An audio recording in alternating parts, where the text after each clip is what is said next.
Bill O'Reilly here. Welcome to the No Spin News, Monday, November 14th, 2022. Stand up for your country. Well, the midterm election was a scandal. A scandal. Now, I'm going to explain that. And I can't tell you how livid I am about certain states and what they are doing right now. Now, it's not about voter fraud. It's not about, mail-in this and drop off that. It's about efficiency. And whenever you have chaos, and we do have it in 4 states, you're going to have corruption. Chaos leads to corruption. So we're going to get into that. But first, President Biden, as you may know, is overseas. He met with the Chinese dictator Xi today, and that is the subject of this evening's Talking Points Memo. All right, some context to this, which you'll get nowhere else, which is why you're listening and watching the No Spin News tonight. China's economy is in trouble. 1.5 billion people, most of them very poor. They don't have the basics of life. Some don't even have electricity out in the western part of that country. It's a huge country. And most people just get by. And the economy goes south, there's going to be big trouble. And you got a big COVID comeback there in China as well. So here are the facts. So the producer price index, which is the overall indicator of the economy, is down 1.3% in October from a year ago. And that is not good. Okay.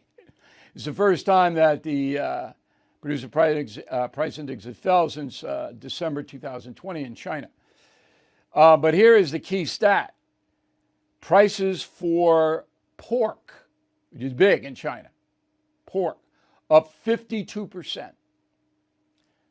They can afford it. Fruit up 13%. Now, China's stats are not reliable, so this is shocking. It's probably worse than that. Okay? And then the export economy. China makes its money, unlike the United States, in selling products abroad because they have slave labor there. There are people who don't make any money, so they make the hats and the shirts and everything else, and they send it abroad and they make a profit and it comes back. It's what their economy is based on. It's an export economy. It fell 0.3% in October alone. Okay? Expectations were for a 4.3% rise in exports in China, and it fell 0.3%. Again, this is dangerous in a population that is living on the margin. So Barclays, the World Bank, cut its forecast for China's economic growth next year to 2%. This is nothing. So China's in trouble. And COVID, in the last 2 weeks, COVID cases reported 600% up. 600% in 2 weeks in China. So there's lockdowns. That means soldiers come in to your area and you can't go out, whether you have COVID or not. Not everywhere, but a lot of places. So this is the atmosphere of the meeting between President Biden and President Xi. Bali, Indonesia, a place called Nusa Dua. I've been there. Beautiful place. Gorgeous place. They say that the meeting took 3 hours. On our side, Secretary of State Blinken was there, Treasury Secretary Yellen, Jake Sullivan, National Security Advisor, Nicholas Burns, American Ambassador to China. And the Chinese had a whole bunch of people there. So this is a quote from the Chinese news agency, which is, government tells them what to do. The discussions were thorough, frank, and constructive. That doesn't mean anything. But here's what's interesting. Xi is quoted as saying, "We hope and always have strive for maintaining peace and stability in the Taiwan Strait. But Taiwan independence is as incompatible with peace and stability in the Taiwan Strait as fire and water." So Xi's not backing away. Chinese are going to make a move on Taiwan, but now is not the right time, in my opinion, because their economy is so fragile. And once they do that, there'll be sanctions like with Putin, which are really breaking Russia. And we're going to do a big investigation on Putin next week when all this election stuff clears. Putin's in trouble. She knows it. Now, the Biden side, the American side, says that the two agreed that nuclear weapons should never be used. Chinese did not put that out. That was a message to Putin. China didn't say anything about it. So you can't get anything out of Biden. It's just a bunch of gibberish because he doesn't really want you and me, anybody else to know what's happening. But here's the only soundbite we could pick out to show you. Go. Let me start with a few words about the recent elections held in the United States. What we saw was the strength and resilience of the American democracy, and we saw it in action. And the American people proved once again that democracy is who we are. And there was a strong rejection of election deniers at every level, from those seeking to lead our states and those seeking to serve in Congress, and also those seeking to oversee the elections. And there was a strong rejection of political violence and voter intimidation. There was an emphatic statement that in America, the will of the people prevails. I have no problem with that, but of course Biden is overlooking the scandalous nature of the election in some states. Overall, the American election helped Biden a lot because people obviously don't really understand, the intricacies of our system. And Biden survived it. He wasn't embarrassed. And so it helped him. But she and Putin and everybody else know that Joe Biden is a weak president. And in the next 2 years, I expect him to be challenged by China. China's not going to take a chance that some tough guy is going to get elected president in 2024. So I expect something, but I don't, of course, know what. All right, let's go back home. The vote scandal. So 4 places are just scandalous across the board: Arizona, Nevada, California, Alaska. So Arizona governor race still not called, and the margin is about 20,000 votes. The Democrat Hobbs leading the Republican Lake.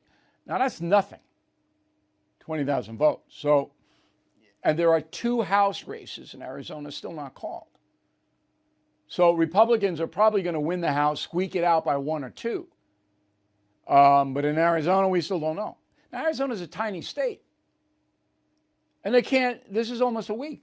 They can't count their votes.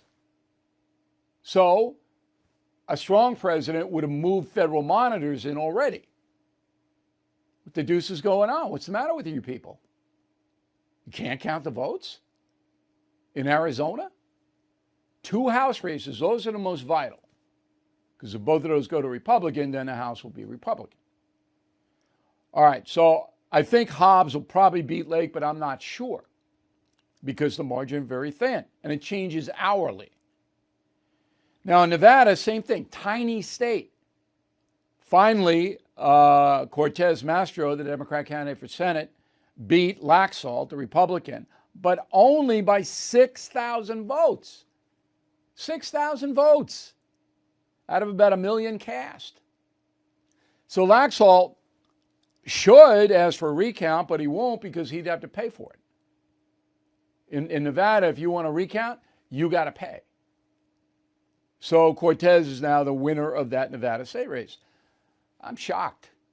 Really, I am absolutely shocked that Arizona and Nevada are now blue states. What happened to Western independence? What happened? Because people don't have a lot of money in Nevada and Arizona. They're getting killed. Oh, California, 10 House races haven't been called. Now everybody goes, California, liberal state. Most of those House races are in the conservative interior of California. 10. They can't count the votes in a district after a week. What is going on? This is such a scandal, I can't even tell you. All right? And then in Alaska, they have this insane first choice, second choice, this, that. Alaska, the senator, whether it's Murkowski or Tishbaka, will be Republican. The governor will be Republican. And there is a House seat up there, but it looks like that's going to go to a Democrat because of this insane system. But they still don't know. They still don't know. And it's only 300,000 people voting. Not even 300,000 people voting in Alaska. They can't count the votes after a week. Boggles the mind. And the only solution to these things, because the Constitution gives the states the right to monitor federal elections, is to send federal monitors in to see if there's corruption, to see why these people can't count the votes. That's it. Biden's never going to do that because the Democrats want this. It works to their advantage to have a disorderly election. Okay. So I'm really, this should never happen in America, ever. But it is. So Pelosi, who I don't believe is going to be Speaker any longer, and that'll be the end of her, thank God, she goes on ABC and says this. So do you think President Biden should run again? Yes, I do. I mean, President Biden has been a great president for our country. He has accomplished so much. 10 million jobs, over 10 million jobs under his leadership, working with the private sector, of course. He has just done so many things that are so great. Baghdad Barbara. That's all she is. She hasn't created 10 million jobs. I mean, it's just not true. All right. And we went over this 15 times. When you start from zero because of COVID, it's not you creating the jobs. The jobs come back because COVID isn't there any longer. Baghdad Barbara. There she is. She sounds great.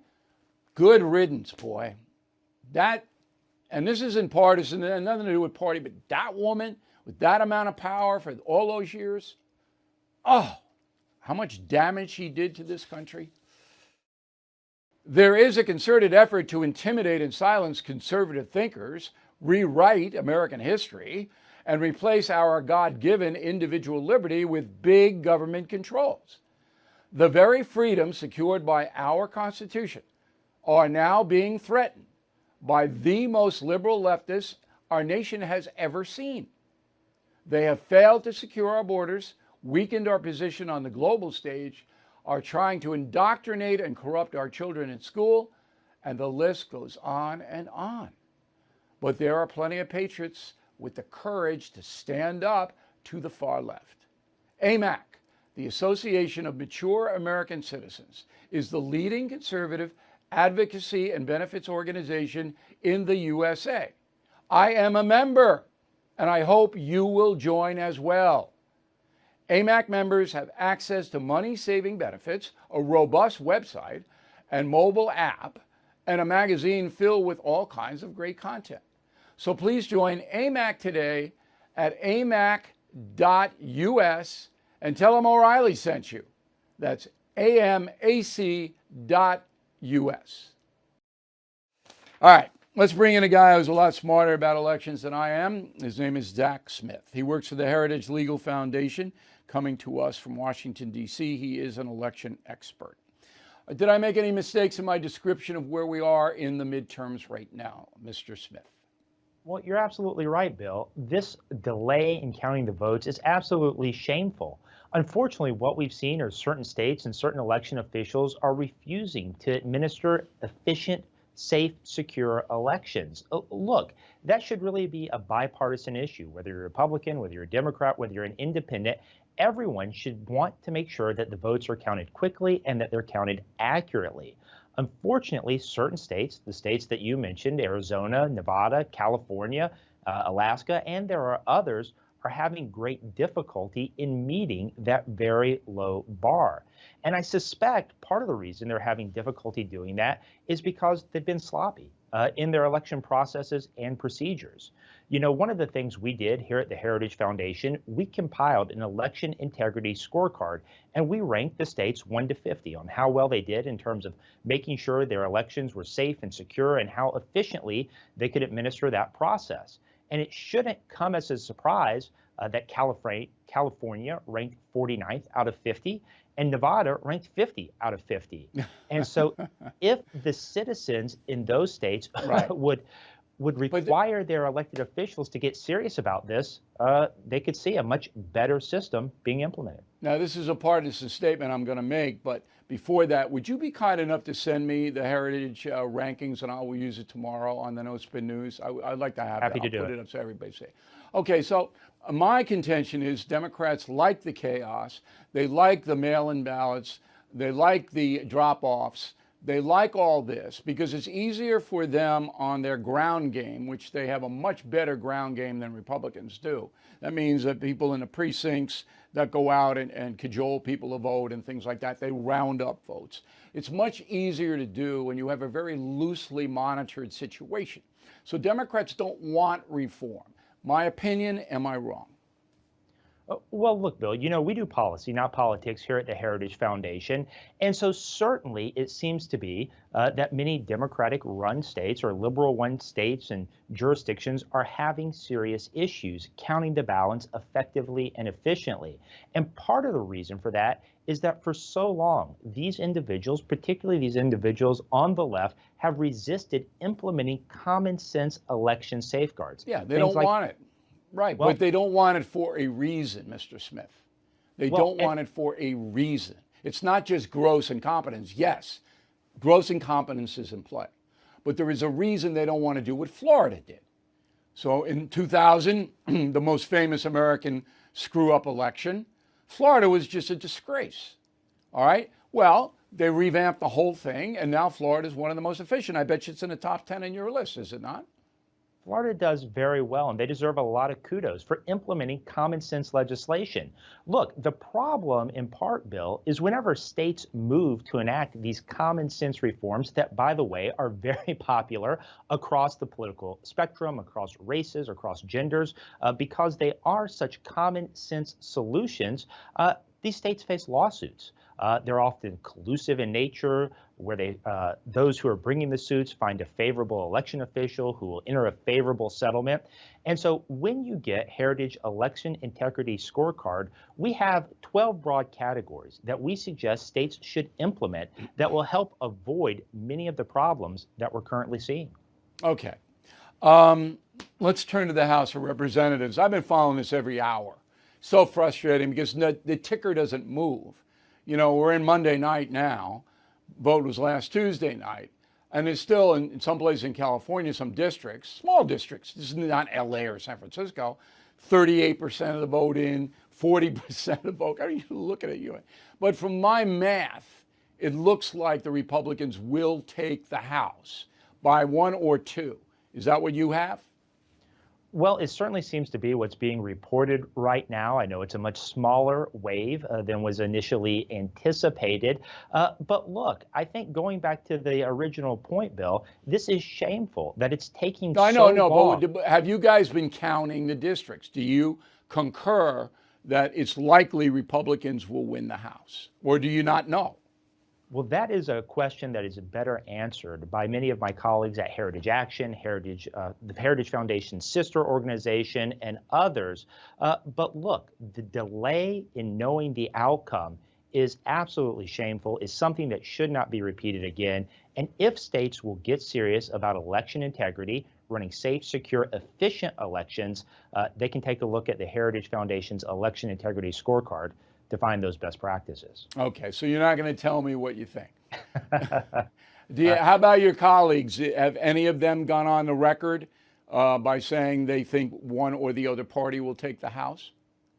Well, look, I think at this point we have to wait for the votes to come in. Okay, I got it. Yeah. I'm just looking for, look, I got my own method of doing this stuff. In Colorado, I think Boert or whatever her name is, the woman up in the mountain area of the state, she's going to win.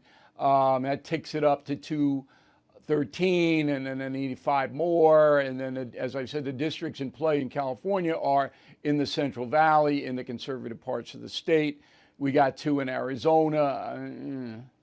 It just drives me crazy. Final question for you. This is a victory for Biden, I believe, because he could have gotten wiped out and embarrassed all over the world. And the Democrats could have been decimated. He would have been under pressure to actually leave the presidency if that happened. But now he's strutting around like a peacock. And I wondered if you had any thoughts on that. Well, look, I think unfortunately the Biden administration's policies have been incredibly harmful for us as a nation. He's often taken unilateral executive action beyond what he is constitutionally or statutorily authorized to take. And so I'm hopeful, although I doubt it will happen, that the Biden administration will take a different tack and will certainly not take actions that are unconstitutional or not statutorily authorized. All right, Mr. Smith, we really appreciate it. Thanks for coming on today. Donald Trump. Now, there's no question that Donald Trump was a factor in the midterms, and he helped the Democrats. No question about it, okay, because of the election denier thing. From the very beginning, I suggested to the president himself in private conversation and on this broadcast that that is not a winner. 2020 relitigation is not a winner. Tees off a lot of independents. Independents broke 4 points for the Democrats, which was the difference. It's interesting because more Republicans voted for Republican House candidates by a margin of about 5%. So overall vote for the House, Republicans won that by 5%, which is a pretty healthy margin. But on the independent side, they broke for the Democrats largely because of the denier January 6th. And if you were watching any of these commercials, I mean, they just waved it. You know, Trump and this, and they linked Boldock, and they linked the guy in Arizona and Tudor Dixon in Michigan to Trump and the denier, and it worked. It worked. I mean, if anybody said it didn't work, they're not telling you the truth. It worked. So, that being said, you then step back and say, well, what is Donald Trump's future? Remember, 80 million people voted against him. They didn't vote for Biden, by the way, and you know that. They voted against Trump. Does he have a political future? So my message today on BillO'Reilly.com and my column, both on the election, I hope you go to BillO'Reilly.com and read them. And it's free. You don't have to be a premium member or anything like that. You just go, and messages there every morning, columns there every Sunday. I think they're provocative. But what is Donald Trump's future as a presidential candidate? So Jason Miller, one of his top guys, says tomorrow night at Mar-a-Lago in Palm Beach, he's going to announce he's going to run. That's what Miller says. I don't know. I haven't talked to Donald Trump in a while. I don't know what he's going to do. I know he wants to run, but is he going to announce tomorrow night? Miller is a guy that's close to him. And Miller's saying, yeah, he's going to announce. All right, and they even put a 9 p.m. Eastern time slap on it so they get primetime TV coverage. Okay, I don't have analysis now on Donald Trump running or not, whether this is a good thing for the country or not. I know at this point in history, he's not the power he used to be. I think even the MAGA supporters would know that. You have to know that. All right? But the man is incredible. And he can come back. But can he get those independents over to his side? Boy, that's tough. It is a tough, tough road. So anyway, when he announces, we'll analyze what he says, and I'll get as much inside information tomorrow as I can. But at the same time this is swirling around this week, Vice President Pence is out on a book tour. But he got a book. And the left-wing press is using Pence against Trump. So Pence goes on with David Muir, ABC, and the headline is that Pence says, Donald Trump put me and my family in danger. You know, okay. Pence has refrained from bad-mouthing Trump, although Pence was not happy about Trump trying to force him not to certify the election. And Pence was right. Constitutionally, Pence was right. So you've got to be that in the book. But what you should know is Pence is going to do a big thing on CNN on Wednesday. So the left-wing press is using Pence against Trump. Ironically, for the left-wing media, DeSantis at this point, the governor of Florida, is more dangerous to the liberal cause than Trump is. That could change. That could change. But by continue attacking, undermining Trump, you might get a stronger candidate, DeSantis, in 24. But all of that is swirling around. Now, you know me. I'll tell you the truth as we see it, and we'll back it up with facts. These early polls, DeSantis versus Trump, they're just bull. I'm not even going to report them. Usually I report the stuff and tell you, it's a bunch of crap. But I'm not even going to report that because it's still too turbulent around. People aren't figuring it out yet on a Republican side. There's a lot of angst on the Republican side. They like DeSantis and they like Trump, some of them. There's a little, I'd say 20% of Republicans don't like Trump. I think everybody in the Republican Party likes DeSantis. All right, so that's where we are on that. Listen to this. Convicted home title thief explaining what happens after he forges your home's title and takes over as the new owner. Nobody thinks that I can take their house and borrow against the house. Oh no, I have title insurance. It's in my name, or he would have to get some special document. They would call me. Nobody's calling you. After I've stolen the title, borrowed against it, or sold the property, it's 60 to 90 days for that person to even figure out that they're the victim of this crime. You start getting foreclosure notices. You've got 4 mortgages on your house. You don't even own your home anymore. It's not even in your name. Home title fraud is growing 2.5 times faster than credit card fraud, if you can believe it. You could be a victim and not even know it. Here's how to protect yourself and verify your home's title is still in your name. Please visit HometitleLock.com, promo code RADIO.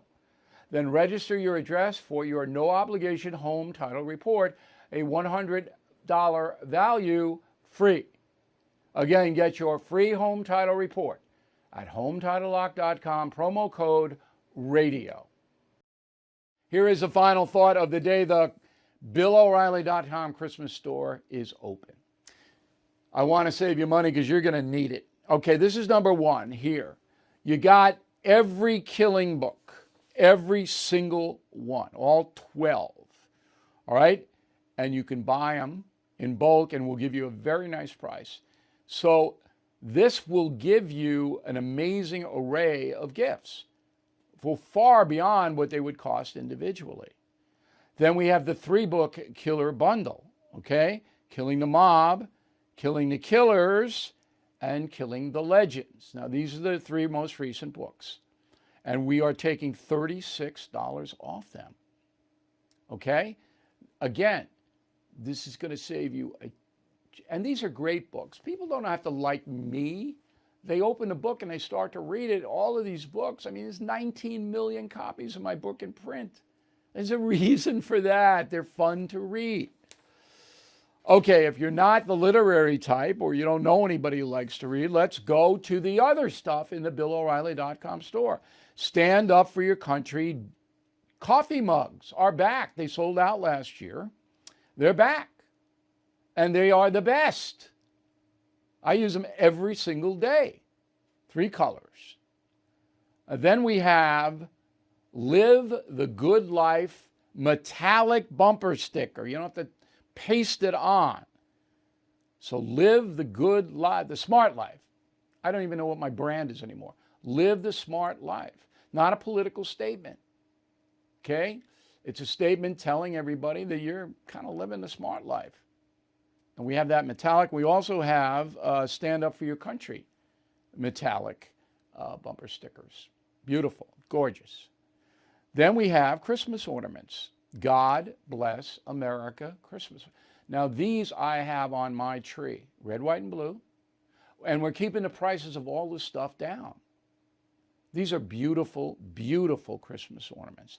And finally, premium membership and concierge membership to BillO'Reilly.com gets you discounts on everything, big discounts, and a free book. Any book of your choice that I've ever written can be yours free if you sign up for premium or concierge membership.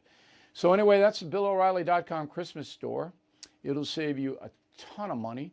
Make a list of people that you want to gift. Check it twice like Santa. Go to BillO'Reilly.com Christmas store. We are saving you time. We have not raised our prices. We are looking out for you. Thanks for watching us and listening to us tonight. We'll see you tomorrow. If you are stuck in a timeshare and you haven't called Lone Star Transfer yet, what are you waiting for? Lone Star Transfer has helped more than 16,000 happy customers. They are family owned, have a 99% success rate. Their process is done legally, ethically, and quickly. I mean, does it get better than that? The team at Lone Star Transfer will keep you informed every step of the way until you are legally and permanently released from your timeshare. So don't pay another penny for a timeshare you don't use. Get peace of mind today with Lone Star Transfer. They guarantee the release of all liability to your timeshare in writing and in a specific time frame. Give Lone Star Transfer a call for a free no-obligation consultation. 855-551-7066, 855-551-7066, or online at lonestartransfer.com.